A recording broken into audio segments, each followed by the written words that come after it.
एक बार हम आपको एक भक्त की कथा बताएं। भगवान के बहुत भक्त हुए। मीराबाई, रैदास, सूरदास,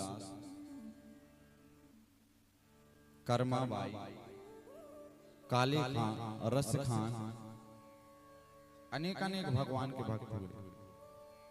उन्हीं में से एक भगवान के भक्त हुए काले खान, जो करौली राजस्थान के पास में एक स्थान है। वहां पर ये परिवार रहा करता था। जरा भाव से सुनिएगा, भगवान की कृपा जिस पर होती है। काले खां के पास में कोई काम नहीं था, और जब काम नहीं था तो परेशान भी रहता था। तो एक दिन गांव में एक मंदिर था मदन मोहन जी का। बोलो मदन मोहन सरकार की। मदन मोहन जी का मंदिर था। तो काले खां परेशान तो था ही। तो किसी ने कहा कि देखो, अगर तुम्हें दिक्कत ना हो, तुम मंदिर के बाहर तुम चौकीदारी का काम करो, द्वारपाल बन जाओ। तो इसने सोचा कि देखो, हमें अंदर तो जाना नहीं है, बाहर ही के बाहर खड़ा रहना है, सो हम खड़े रहेंगे, क्या दिक्कत है। इसने वो जो इसको नौकरी लगी वो स्वीकार कर लिया। और स्वीकार जैसे कि कई साल कई समय बीत गया, लेकिन ये मंदिर के अंदर सीढ़ी तक नहीं चढ़ाए, बाहर ही के बाहर आता और चला जाता। एक दिन की घटना हुई कि कोई ऐसा पर्व था, मंदिर में बहुत भीड़ आई। और मंदिर में जब बहुत भीड़ आई तो कुछ यात्री थे, दर्शनार्थी, उनमें हो गई लड़ाई।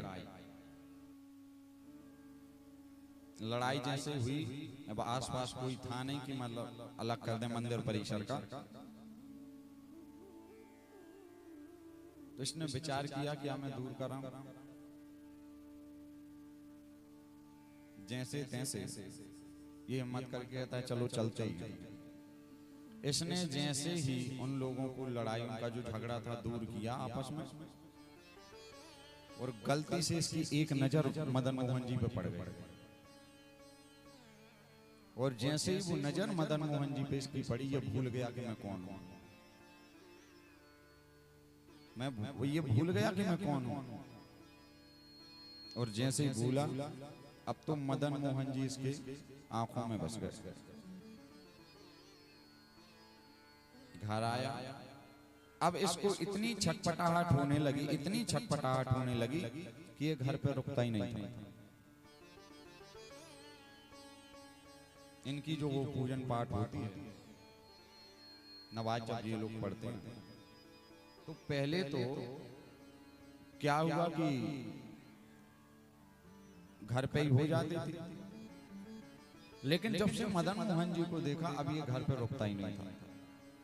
रात को भी लेट जाए घर में, भोजन दिन भर नहीं करता, और सुबह इसको छटपटात, घर में किसी से बात नहीं करता।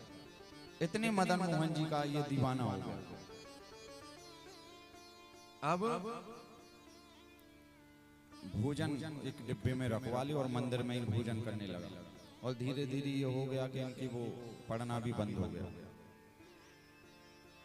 पत्नी से गई इनकी एक दिन कि कुछ तो गड़बड़ है, कि ना तो ये रुकते हैं घर। तो एक दिन पत्नी ने पीछा किया, और पीछा जैसे किया सो वो समय था उनके पढ़ने का। लेकिन पत्नी गई, सो पत्नी ने क्या देखा कि ये वो ना पढ़ करके और मंदिर और मदन मोहन जी के जैसे दर्शन किए। पत्नी ने ये दृश्य देखा। पत्नी ने रात्रि में अपने पति से पूछा, काले खां से, कि आप आजकल घर में नहीं रुकते, ना ध्यान देते हैं।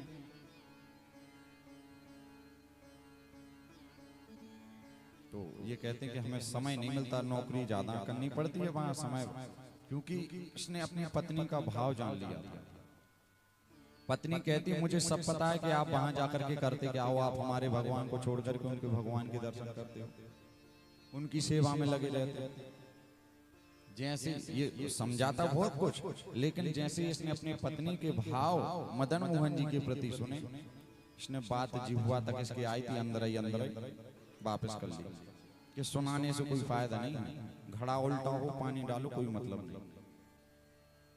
अब तो इसने एक दिन और जाकर के देखा, सो वही सेम स्थिति बनी। तो ये कहती कि अब मैं अपने भाइयों को बुलाऊंगी।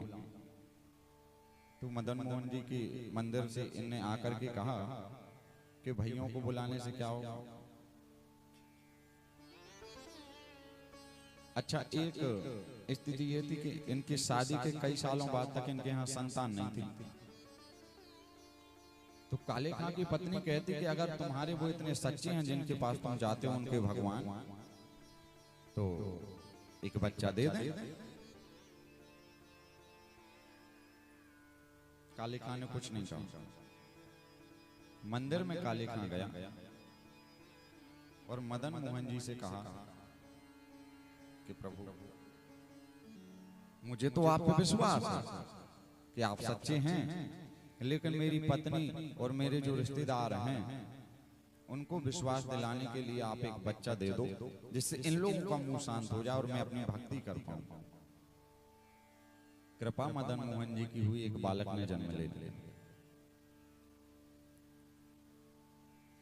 और बालक ने जैसे ही जन्म लिया तो कुछ दिन तक तो ये शांत रही और लगभग 5-7 वर्ष बीत गए, बहुत शांति से निकल गए। भगवान बहुत कौतुकी हैं। बात वही है कि अगर ज्यादा टाइम तक कुछ ऊपर नीचे ना हो तो समझो कि भगवान कम ही ध्यान दे रहे। और भगवान ने एक कौतुक कर दिया। क्या? जब वो बच्चा 7-8 वर्ष का हुआ तो सर्प ने उसको डस लिया और उसके प्राण निकल गए। अब प्राण निकले सो पत्नी अभी तक तो शांत थी। पत्नी ने अपने भाइयों को बुला लिया, कहा कि आजकल ये जाकर के कई समय से मदन मोहन जी की भक्ति करते हैं, अपने भगवान को छोड़ करके उनके भगवान पे ध्यान देते हैं। तब अपने बालक को लेकर के काले खां की जो पत्नी थी वो मंदिर गई और एक बालक को पहले भेजा के जाके खबर दे के आओ। बालक पहुंचा, कहने लगा काले चाचा, काले चाचा। बोले हाँ। बोले आपके बेटे को सर्प ने डस लिया, उसके प्राण निकल गए। काले खां उस समय सेवा में था भगवान मदन मोहन जी। आंखों से आंसू बहे और आंसू बहते बहते काले खां ने उस बच्चे से कहा कि कह देना मैं थोड़ी देर में आता हूँ। देख लो, बेटा मर गया है लेकिन जो काले खां है वो भगवान की भक्ति नहीं छोड़ रहा, नियम नहीं छोड़ रहा। जब काले खां ने ये खबर घर पे भिजवाई तो पत्नी को बहुत गुस्सा आया और पत्नी जो थी बेटे को लेके आई और मदन मोहन जी के सामने पटक दिया। कहा देख लो परिणाम, अपने भगवान को छोड़ के इनकी शरण में तुम आए, इनकी पूजा करते हो, तो देखो क्या हो गया। अब मैं तभी इनको सच्चा जानूंगी जब मेरे इस मरे बेटे को, मृत बेटे को ये जीवित करेंगे तो मैं इनको मान लूंगा। काले खां की आंखों से आंसू बह रहे हैं और कहता है प्रभु, एक बार मैंने आपकी परीक्षा ली थी, मैंने नहीं, मेरे घर वालों, लेकिन मैं शामिल था उसमें। आज फिर मैं एक विनती आपसे कर रहा हूं। और जो काले खां ने विनती करी है ये थोड़े शब्द उर्दू में भी आप समझिएगा, मैं बताऊंगा। काले खां भगवान से प्रार्थना करता है और कहता है कि मुशफिक शफीक रफीक ए दिले दोस्त मेरे, मेरी तदहीकी हकीकी तरफ ख्याल कीजिए। मेहरबान कदरदान आला जहान बीच, अरे मेरे से गरीब के गुनाह माफ कीजिए। के कोरे का करार पड़ा है दरबार बीच, अटकी है नाव आज आके पार कीजिए। ये 6 लाइनें बोली तब तक भगवान का हृदय नहीं डोला, लेकिन अंतिम की जो 2 लाइनें काले खां ने बोली भगवान का हृदय डोल गया। क्या के हिंदुअन को नाथ है तो मेरो कछु जोर नहीं।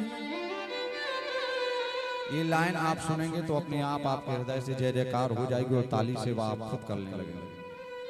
काले खां की ये शब्द थे के हिंदुअन को नाथ है तो मेरो कछु जोर नहीं,